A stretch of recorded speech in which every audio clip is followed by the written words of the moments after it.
First of all, I completely forgot I had a boyfriend. My relationship with money has come to an end. The era of my girl boss is over.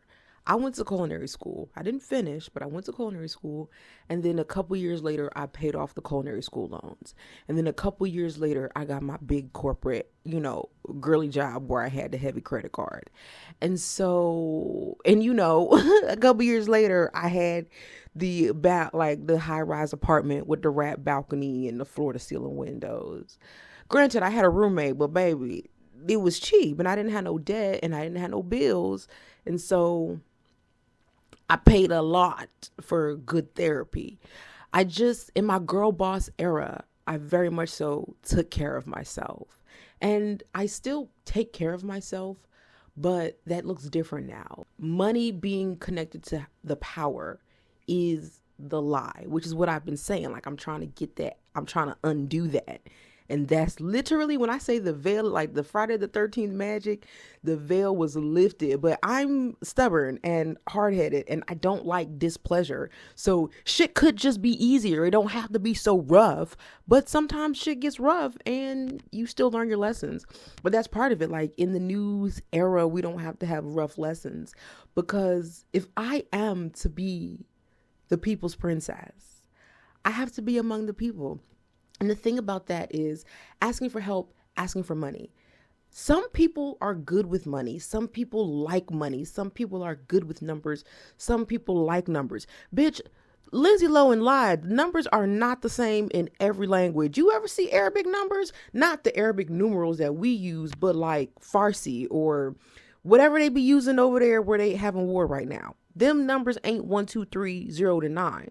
They invented 0 to 9, but they don't use them same numbers. And to my point of every language has different numbers. Like the whole of Asia uses different numbers. Why did I assume, like I heard that line in Mean Girls when I was 14 and just took that as a true fact. Cause it's like, yeah, everybody understands numbers, but it's like, no, it's just cause I can count to 10 in like 4 different languages. So I assume numbers are universal. And I'm like, well, the languages are like English, French, Spanish, Italian, which is all the same language. I'm like, okay, I'm definitely tripping. I don't have no problem asking for money. I got no beef asking for money. I have no issue asking for money, but asking for money in my brain was like, that's something you don't do. You just need to take care of yourself, which again, to an extent is true. However, when you're a part of a collective, and I'm talking about in a new world, not this capitalist bullshit. When you're a part of a collective, everybody plays their role. And that's like bartering and things like that. I have a lot of skills, but in my lifetime, I've never experienced what I'm trying to describe. So I'm having a difficult time describing it. The week before my birthday, my job overpaid me like $2,000. And I immediately sent it back because I was like, I don't know. I don't trust it. I don't fuck with it. Don't overpay me. Pay me exactly what I owe, which I don't think was a bad thing because, again, I work for lawyers. I'm not getting caught up in no type. Not for 2,000 because I would have still had to pay it back. It wasn't a gift. So I didn't want to be contracted in that way. Like I didn't want to have a contract and a loan, essentially. So to my past self, I didn't make the wrong choice.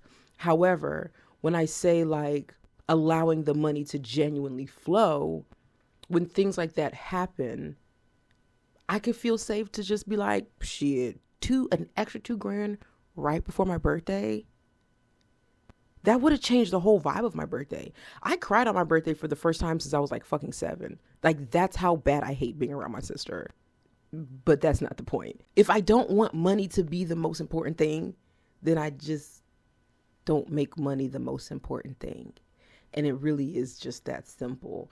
Since I left my home in Colorado, I didn't even realize how much like my mom was carrying me and genuinely taking care of me. The reason I have the contract I have with the lawyers is because of my mom. Like, and that's the thing, my whole life, that lady been hooking me up with jobs. Like she always know how to like keep me paid, which is a good thing. As an adult, you need to know how to sustain and take care of yourself. And I do, and I have, and I'm good at it. I literally got stranded in Chicago and figured it out without no help from nobody because I didn't have nobody to call. My mom wasn't available at the time. Well, yes, she was. Actually, the only person I was able to call was my mom. And I'm like, okay, that's new to me. That lady didn't never look out for me or take care of me for the whole entirety of my life. So these things that have been happening for the past 2 or 3 years, I'm like, oh, girl, you was getting those last memories with your mama. Like I always reference Futurama because I know that show almost like an encyclopedia. I watch it so much. But when he went back to have the memories with his mom, but that wasn't even one of the good episodes. So people might not know that one. But he was able to go back and like have a good memory with his mom because obviously he doesn't have a relationship with her. Obviously he's 2,000 years in the future. She's long dead, stuff like that. I'm like, yeah. I get to have those good memories too. That's the whole point. When I say I don't have beef with my parents or I don't have beef with my family, I mean that. Like I genuinely mean that. Also reparations, because both of them motherfuckers literally left me for dead multiple times. And I don't mean that hyperbolically. I mean like, if it wasn't for the random act of kindness from strangers, I would have died. It's not what it looks like, but when I leave here and enter into the new world, the stories I'll be able to tell will be that. If you got beef with your mama, go cuss her out. I don't know why you talking to me about it for. I'm just here to tell the people that to be a people, you got a person. And to be a person, you have to be vulnerable. And to be vulnerable, you have to trust. And to trust, you have to let go. And that's scary because it's a scary world. Like it's a thing, like asking for money should be temporary. You just ask and it's a loan and you just ask to get you through a pinch. And I'm like, no, bitch, I asked for money because I need money because the world revolves around money, but I'm not really good with money. That's not my strong suit. Money isn't my strong suit. The only way I know how to make money is to work. But the only way I made a lot of money was being good with people. I don't know words, I don't know numbers, but I know people. Literally the first person that I met in Colorado when we went out to go we went out somewhere, the first thing they did, like our first meeting, like you know how you go to somebody's house and you bring a bottle of wine or you meet somebody new like I'm Southern, so you meet somebody new for the first time, you always try to bring like a gift or an offering or something. If you go, like if you are invited to somebody's birthday, like I'm +1 to somebody's birthday, I'm gonna bring a card. I don't know the person, so I'm not gonna do too much, but you can get a nice gender neutral happy birthday card for a stranger when you don't know them. Like those types of things are normal to me. And so I'm across the world, I'm culture shocked because there's so many goddamn white people and they're nice white people and it's scary because I feel like I'm in Get Out. But this wasn't a white person, this was a Mexican girl, or maybe she wasn't Mexican, but she was some sort of Hispanic Latin. Also, Latinx, handy-capable, we need apologies for those. We need apologies. But anyways, we'll talk about that another time. The first thing she did was bring me weed from her garden. It was delicious. It smoked very nice. It tasted good, a little dry. When I left Chicago, when I went to North Carolina, I found shelter through the right person. And so I was just able to Venmo this lady money, to rent out a room in her house. I didn't have to go through no apps.